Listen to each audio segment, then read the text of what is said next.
Aamulla 27. maaliskuuta 1945 262 japanilaista sotilasta nousee esiin vulkaanisesta kivestä pienen Tyynemeren saaren pohjoisrannikolla. He eivät ole nähneet suoraa auringon valoa yli kuukauden aikaan. Heidän ihonsa on harmaa rikkipölystä.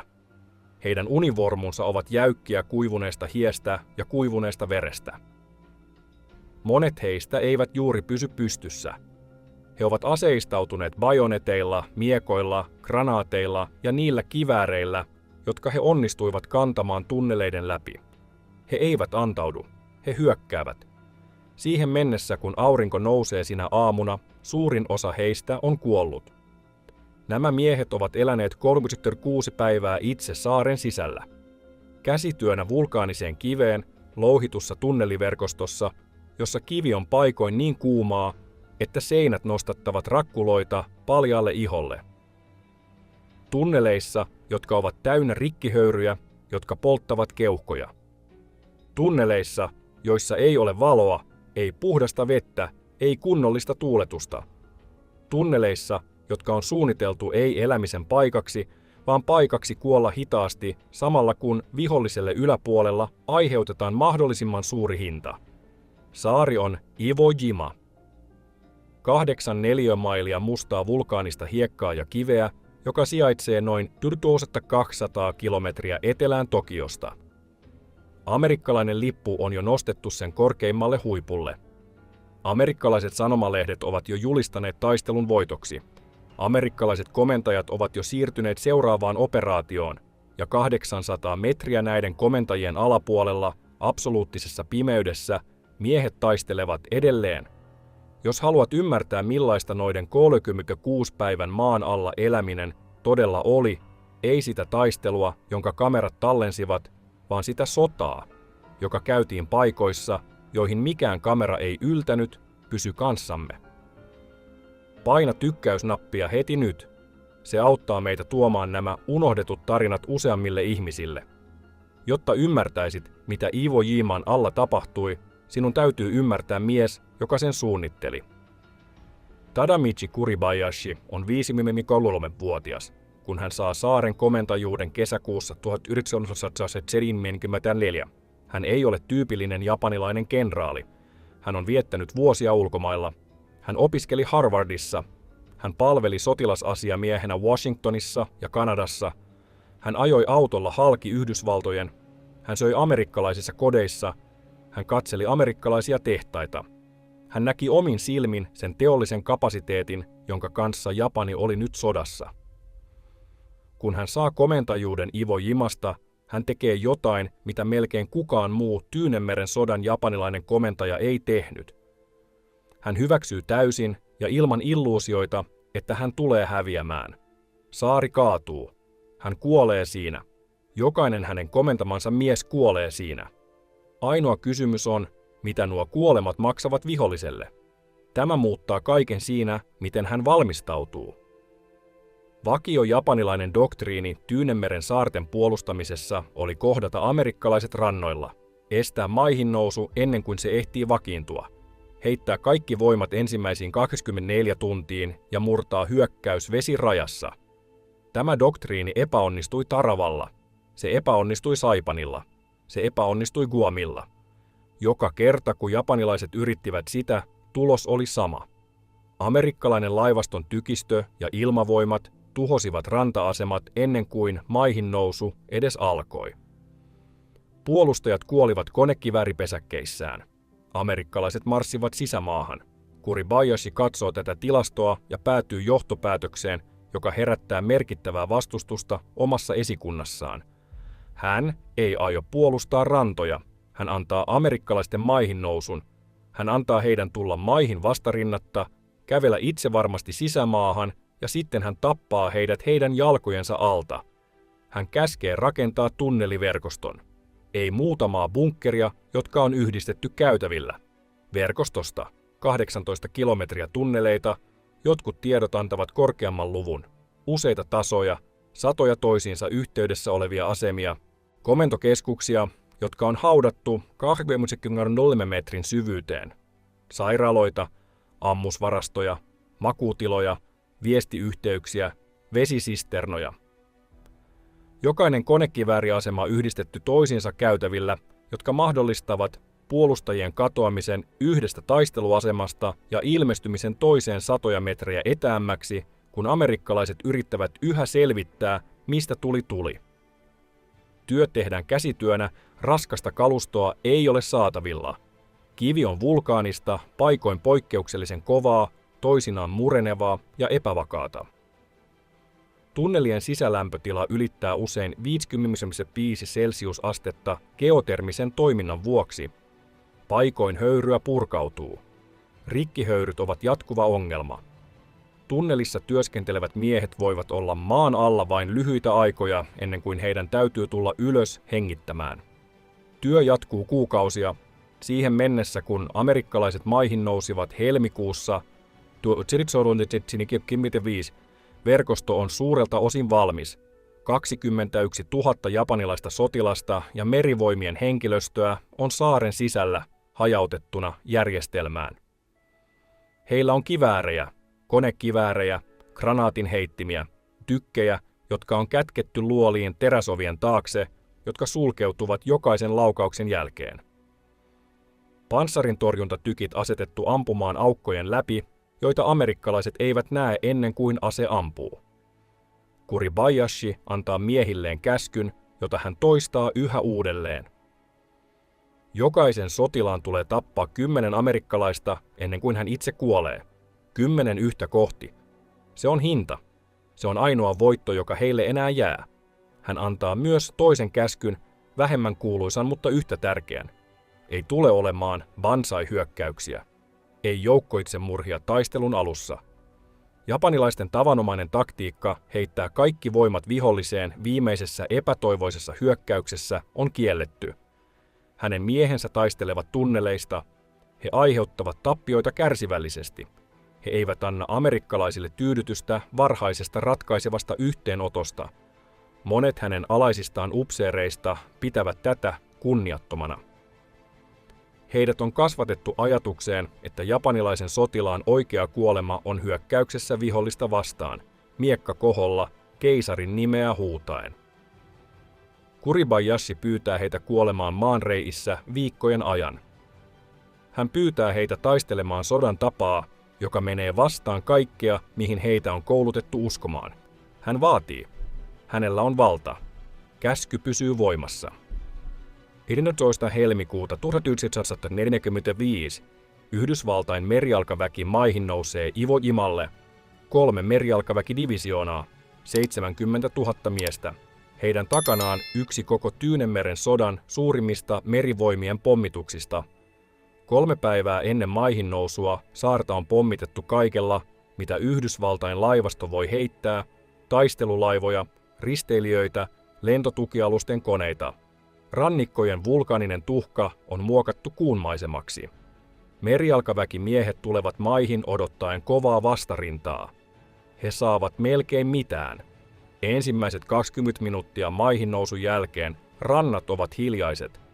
Merijalkaväkimiehet puskevat sisämaahan pehmeän mustan hiekan läpi, varusteiden painamina, kamppaillen edetäkseen maastossa, joka nielee heidän saappaansa ja hidastaa kaiken ryömimiseksi. He saavuttavat ensimmäisen sisämaan tasanteen, toisen. Odotettua konekivääritulta ei kuulu, odotettuja granaatinheitin hyökkäyksiä ei tule. Jotkut nuoremmista merijalkaväkimiehistä alkavat ihmetellä, tappoiko pommitus kaikki. Sitten saari avaa tulen. Se avaa tulen yhtä aikaa kaikkialta. Konekivääreitä asemista, joita merijalkaväkimiehet eivät näe. Granaatinheittimiä putkista, jotka on kätketty luoliin suojakatolla. Tykistöä, joka ampuu teräsovien läpi, jotka avautuvat yhtä laukausta varten ja sulkeutuvat uudelleen ennen kuin vastatykistötuuli ehtii paikantaa ne. Musta hiekka, joka oli tuntunut vain hankaluudelta, muuttuu kuoleman loukuksi. Merijalkaväkimiehet eivät voi kaivautua. Hiekka sortuu lapioiden ympärille. Haavoittuneita miehiä ei voi helposti siirtää sen yli. Ajoneuvot eivät saa pitoa. Taistelun ensimmäisenä päivänä yli 2000 merijalkaväkimiehistä kaatuu. Rannat ovat peitetty kuolleilla ja haavoittuneilla, ja merijalkaväen näkökulmasta oudointa on, että he eivät löydä ketään taisteltavaksi.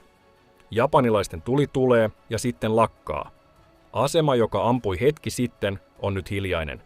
Merijalkaväkimiehet ryömivät eteenpäin hyökätäkseen ja löytävät sen tyhjänä. Puolustajat ovat jo siirtyneet tunneleita pitkin uuteen asemaan etenevien amerikkalaisten taakse ja tuli alkaa uudelleen suunnasta, jonka ei pitäisi olla mahdollinen. Tämä on se, mitä Kuribayashi suunnitteli. Tämä on sota, jonka hän rakensi. Seuraavien viikkojen ajan merijalkaväkimiehet taistelevat eteenpäin saaren poikki. Taistelut pinnalla kuuluvat Yhdysvaltain merijalkaväen historian raimpiin. Mount Suribachi, saaren eteläpään vulkaaninen huippu, vallataan 23. helmikuuta. Kuuluisa valokuva lipun nostamisesta sen huipulle tulee yhdeksi koko sodan määrittelevimmistä kuvista. Amerikkalaiset kotona näkevät kuvan ja olettavat, että taistelu on käytännössä ohi. Se ei ole ohi. Lippu on nostettu yhdelle huipulle saaren eteläkärjessä. Suurin osa japanilaisista puolustajista on edelleen elossa, edelleen tunneleissaan saaren pohjoisessa 2/3. Kovimmat taistelut eivät ole vielä alkaneet. Merijalkaväkimiehet puskevat pohjoiseen. He törmäävät puolustusjärjestelmään, jollaista he eivät ole kohdanneet Tyynenmeren sodassa. Jokainen metri edistymistä on kiistetty. Kukkulat, jotka pitäisi puhdistaa tunneissa, vievät päiviä. Päivät vievät viikkoja. Japanilaisten tunnelit tarkoittavat, että maa, jonka merijalkaväkimiehet ovat jo ottaneet, ei pysy otettuna. Puolustajat nousevat heidän taakseen öisin, ampuvat heidät nukkumisasemissaan ja katoavat takaisin maan alle ennen aamun koitoa. Merijalkaväkimiehet oppivat taistelemaan kounemassa 60 astetta kaikissa tilanteissa. Uni muuttuu luksukseksi, jota täytyy annostella ja vartioida. Maaliskuun puolivälissä taistelun virallinen vaihe hiipuu. Amerikkalaiset ovat nostaneet lippuja. He ovat julistaneet saaren turvatuksi. He ovat alkaneet valmistella kiitoratoja käyttöön, joka oli alun perin strateginen syy saaren valtaamiselle. B-21-pommittajat, jotka operoivat Japania vastaan, tarvitsevat hätälaskeutumiskentän ja Iwo Jima on määrä olla se. Heidän alapuolellaan tunneleissa tuhansia japanilaisia sotilaita on edelleen elossa. Jotkut näistä miehistä ovat olleet maan alla yhtäjaksoisesti jo ennen 9. helmikuuta maihin nousua. He eivät ole nähneet päivänvaloa 5 viikkoon.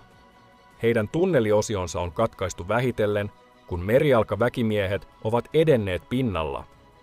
Merijalkaväen käyttämät liekinheittimet ja räjähteet japanilaisten tunnelien sulkemiseen ovat katkaisseet monet yhteydet osioiden välillä. Siitä, mikä oli kerran yhtenäinen verkosto, on tullut sarja eristettyjä taskuja, joista jokainen on pieni erillinen maanalainen maailma. Jokaisessa näistä taskuista miehet kuolevat hitaasti. Olosuhteita on vaikea kuvailla tavalla, joka välittäisi niiden todellisen luonteen. Monien tunnelien lämpötila pysyy yli 38 asteessa jopa öisin. Geoterminen toiminta, joka teki saaresta epävakaan insinööreille, tekee siitä brutaalin myös sisällä eläville miehille. Joissain tunneliosioissa höyryä purkautuu seinistä. Toisissa rikki haisee niin voimakkaasti, että miehet saavat päänsärkyä, joka ei koskaan lakkaa. Silmät palavat jatkuvasti, kurkut karstoittuvat, yskä on jatkuvaa. Vesi on keskeinen ongelma. Iwo Jimalla on pinnalla melkein ei ollenkaan makeaa vettä. Japanilaiset olivat rakentaneet sisternoja keräämään sadevesiä, ja ne oli täytetty ennen taistelua, mutta ne eivät ole loputtomia. Viikkojen kuluessa vesi sisternoissa annostellaan ja annostellaan uudelleen. Miehet joutuvat juomaan vettä, joka on seissyt kivessä kuukausia, joka maistuu rikkiä ja mineraaleja ja joka sairastuttaa heidät, jos he juovat sitä liikaa. Joissain eristyneemmissä taskuissa miehet alkavat juoda kondensaatiovettä, joka kerääntyy tunnelin seiniin, nuolevat kiveä kosteuden perään. Ruoka loppuu nopeammin. Verkostoon sijoitetut varastot oli laskettu ehkä 2 viikon taistelulle. Siihen mennessä, kun virallinen taistelu päättyy maaliskuun lopulla, miehet ovat syöneet pienennettyjä annoksia yli kuukauden. Sitten he syövät neljännesannoksia. Sitten he syövät mitä löytävät. On raportteja, ei koskaan täysin vahvistettuja, mutta laajasti uskottuja, että miehet kaikkein eristyneimmissä taskuissa turvautuivat vielä pahempaan. Haavoittuneet kärsivät tavoilla, jotka ovat melkein käsityskyvyn ulkopuolella. Kenttälääkintä tunneleissa on käytännössä olematonta. Ei ole leikkaussalia. Ei ole puhdasta vettä haavojen huuhteluun. Ei ole ilmankiertoa, joka mahdollistaisi haavojen kunnollisen kuivumisen. Infektiot alkavat tuntien sisällä ja etenevät nopeasti. Miehet vatsahaavoilla kuolevat usein alle vuorokaudessa. Miehet raajahaavoilla kuolevat joskus hitaammin, kuumeessa ja hourailussa, kun heidän toverinsa katsovat eivätkä voi auttaa. Lääkärit ja sairaanhoitajat, jotka oli määrätty tunnelisairaaloille, lopettavat tarvikkeet ensimmäisten viikkojen aikana. Heiltä loppuu morfiini, heiltä loppuu siteet, heiltä loppuu antiseptit. He joutuvat repimään kangasta kuolleiden univormuista sidomaan eläviä. He joutuvat amputoimaan raajoja ilman nukutusta kokkiveitsillä, jotka steriloidaan liekissä, kun 4 muuta miestä pitää potilasta paikoillaan. Jotkut heistä lopettavat haavoittuneiden pelastamisyritykset kokonaan ja keskittyvät antamaan heille armeliaan kuoleman hitaan sijaan. He antavat yliannoksia kaikesta, mitä lääkkeistä on jäljellä. He käyttävät granaatteja miehiin, joita ei voi siirtää. Psykologinen paine miehiin on jotain, mitä historialliset asiakirjat pystyvät vangitsemaan vain osittain. Suurin osa siitä, mitä tiedetään, tulee todistuksista pienestä joukosta japanilaisia sotilaita, jotka lopulta selvisivät ja jäivät vangiksi. Heidän kertomuksensa ovat yhdenmukaisia tietyissä kohdissa. Pimeys oli pahinta.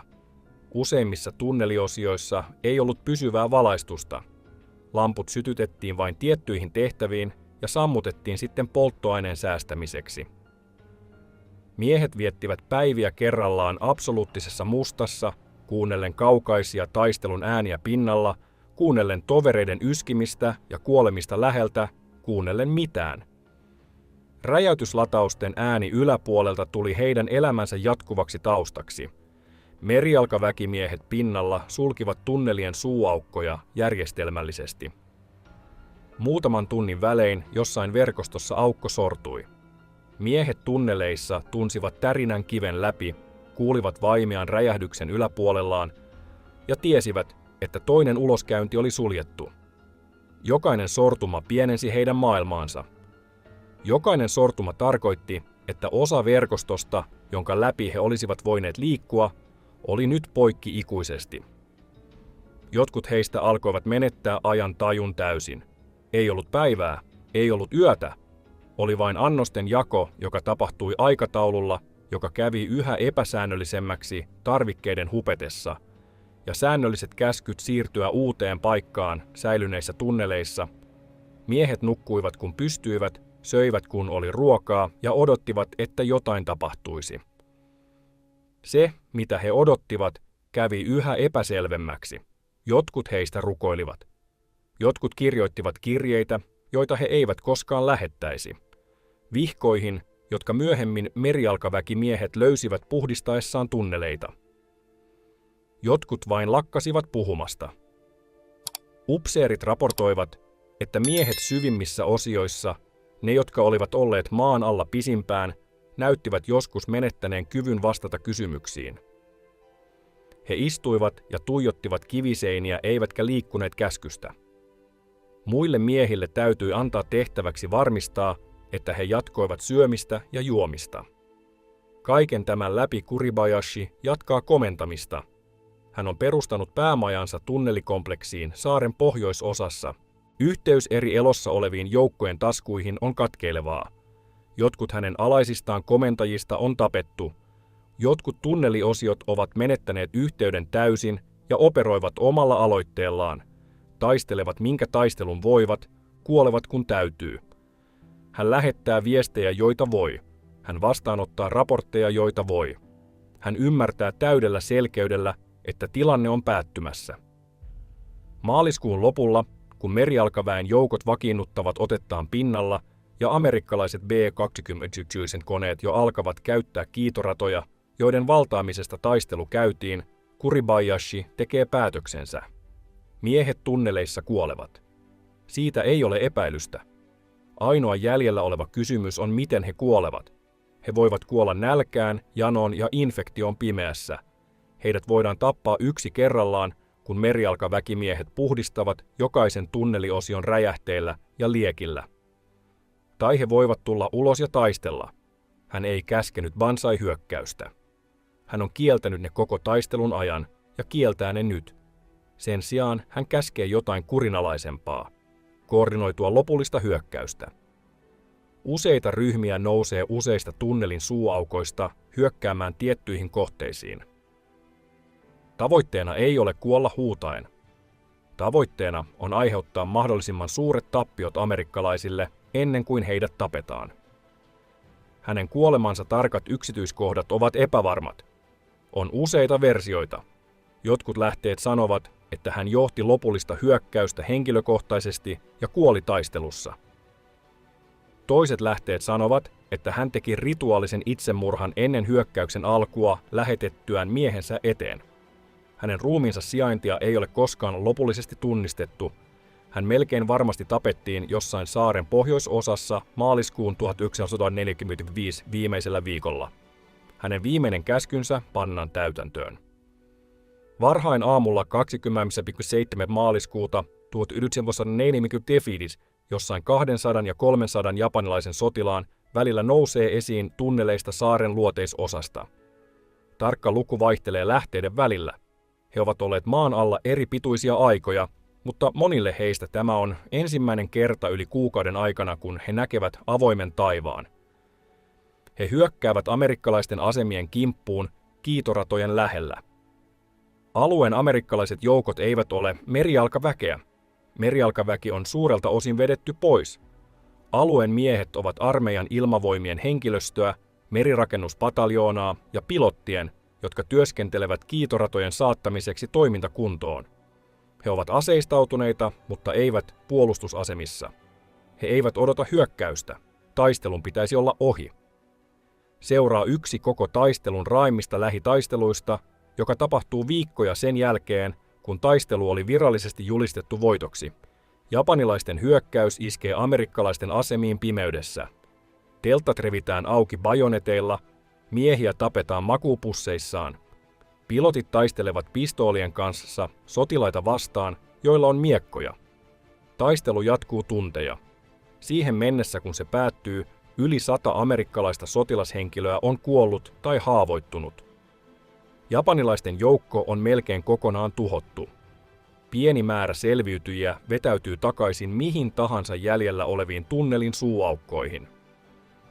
Tämä on järjestäytyneen japanilaisen vastarinnan loppu Iwo Jimalla. Se on myös tavallaan täsmälleen sitä, mitä Kuribayashi suunnitteli. Hänen miehensä ovat kuolleet. He ovat kuolleet viikkoja kuvaamattoman vaikeissa oloissa, absoluuttisessa pimeydessä, kuumuudessa, janossa ja infektioissa. Mutta he ovat kuolleet kalliisti. Iwo Jiman valtaamisen hinta, jonka piti olla suhteellisen nopea operaatio askelena suurempiin tavoitteisiin, oli korkeampi kuin missään muussa Tyynenmeren saarikampanjassa. Lähes 7000 amerikkalaista on kuollut. Yli 19 000 on haavoittunut. Merijalkaväki on kärsinyt sodan korkeimman tappioprosentin, mutta tunnelit eivät ole tyhjiä. Viikkoina virallisen taistelun päättymisen jälkeen, kuukausina sen jälkeen, vuosina sen jälkeen, japanilaiset sotilaat jatkavat nousemista esiin maanreistä Iwo Jimalla. Jotkut antautuvat heti, jotkut hyökkäävät ja tapetaan. Jotkut otetaan vangiksi merijalkaväkimiehistä, jotka yrittävät puhdistaa jäljellä olevia tunneliosioita räjähteillä ja löytävät heidät istumasta pimeässä, liian heikkoina taistelemaan, liian itsepäisinä antautumaan, vain odottamassa, mitä seuraavaksi tulee. Viimeiset 2 japanilaista sotilasta, jotka antautuivat Iwo Jimalla, nousevat esiin vuonna 1949.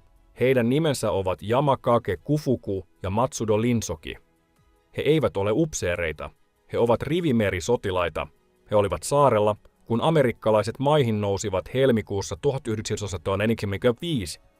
He selvisivät taistelusta vetäytymällä tunneliverkostoon. He selvisivät lopullisesta hyökkäyksestä olemalla tunneliosiossa, joka ei osallistunut siihen. He selvisivät seuraavista kuukausista ja vuosista elämällä tunneleissa, ryöstämällä amerikkalaisia varastokasoja öisin ja piiloutumalla päivisin. 4 vuoden ajan he elävät maan alla saarella, jonka Yhdysvallat on virallisesti vallannut. He katsovat amerikkalaisten lentokoneiden nousevan ja laskevan kiitoradoille. He katsovat amerikkalaisten sotilaiden hoitavan päivittäisiä tehtäviään. He katsovat sodan päättymistä. He katsovat sodan jälkeisen miehityksen alkua. He katsovat P-20 tehtävien lentävän ulos ja takaisin. Heillä on käytännössä sama ongelma kuin Hiro Onodalla seuraavien vuosikymmenten ajan. He eivät tiedä, onko sota ohi. He epäilevät, että ehkä on. He eivät ole varmoja. He eivät ole saaneet käskyä antautua. Lopulta heidät havaitsee amerikkalainen partio. Heidät otetaan kiinni vastarinnatta. He ovat laihtuneita, sairaita ja sekavia. Heidät palautetaan Japaniin. He elävät loppuelämänsä suhteellisessa tuntemattomuudessa. Itse tunnelit eivät ole täysin suljettuja vielä vuosikausia taistelun jälkeen. Vielä tänäkin päivänä Iwo Jima, nyt virallisesti kutsuttu Iwo Toksi, nimetty uudelleen sotaa edeltävään ääntämiseen vuonna 2007, sisältää tunneliosioita, joita ei ole koskaan täysin tutkittu. Japanilaisten sotilaiden jäänteitä löydetään edelleen ajoittain. Japanin hallituksella on aktiivinen ohjelma näiden jäänteiden etsimiseen ja kotiuttamiseen, vaikka työ on hidasta, koska tunnelit ovat edelleen vaarallisia, geotermisesti epävakaita ja paikoin täynnä räjähtämätöntä ammuksia. Amerikkalainen lippu, joka nostettiin Mount Suribachille, valokuvattiin Joe Rosenthalin toimesta Associated Pressiltä 20. helmikuuta 1945. Valokuva voitti Pulitzer-palkinnon. Siitä tuli perusta merijalkaväen sotamuistomerkille Arlingtonissa, Virginiassa. Se on yksi valokuvauksen historian eniten toistetuista kuvista. Kun se otettiin, se oli voiton kuva. Miehet kuvassa eivät tienneet, että heidän jalkojensa alla, paikoin 800 metriä syvällä, tunneleissa, joita he eivät nähneet eivätkä yltäneet, heidän vihollisensa olivat edelleen elossa. He tulisivat pysymään elossa viikkoja, joissain tapauksissa kuukausia, joissain tapauksissa vuosia. He tulisivat kuolemaan hitaasti pimeässä janosta, infektioista, kuumuudesta ja epätoivosta saarella, jonka maailma oli jo julistanut vallatuksi. Iwo Jiman tarina kerrotaan yleensä pinnalla olleiden miesten tarinana. Merijalkaväki miehistä rannoilla, lipusta vuorella. Valokuvasta, joka määritteli voiton. Se on tarina, jonka kamerat pystyivät tallentamaan. Toinen tarina on se, joka tapahtui heidän alapuolellaan. Tarina 21 000 miehestä, joille komentaja, joka oli hyväksynyt oman kuolemansa ja heidän, määräsi taistella vuoren sisältä, kaivamaan tunneleita vulkaaniseen kiveen, elämään kuumuudessa, pimeydessä ja rikkihöyryissä, tappamaan 10 amerikkalaista kerrallaan, pysymään maan alla loppuun asti. Suurin osa heistä teki juuri niin.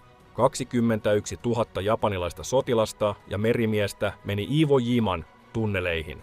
Noin 1000 otettiin elävänä vangiksi, suurin osa heistä kuukausien jälkeen maan alla, monet liian heikkoina vastustamaan. Muut 20 000 kuoli. Jotkut taistelussa, jotkut tunnelien sortumissa, jotkut janosta, jotkut infektioista, jotkut omasta kädestä. Jotkut tavoilla, joita historialliset asiakirjat ovat päättäneet olla katsomatta suoraan. He totelivat heille annettua käskyä, he maksoivat hinnan, jonka heille käskettiin maksaa. Heistä tuli Kuribayashin suunnitelmalla Tyynenmeren kallein saari. Miehet, jotka tulivat takaisin ylös tunneleista, se pieni määrä, joka selvisi, puhuivat melkein koskaan siitä, mitä siellä alhaalla tapahtui. Olemassa olevat kertomukset ovat katkelmallisia. Ne kuvaavat kuumuutta, ne kuvaavat pimeyttä, ne kuvaavat hiljaisuutta, ne kuvaavat tiettyjä hetkiä. Ne eivät kuvaile, koska eivät voi kuvailla, mitä 30 päivää maan alla tekee ihmiselle. Mitä todistukset tekevät selväksi sekä sanomallaan että sanomattaan, on, että niille miehille sota ei päättynyt pinnalla.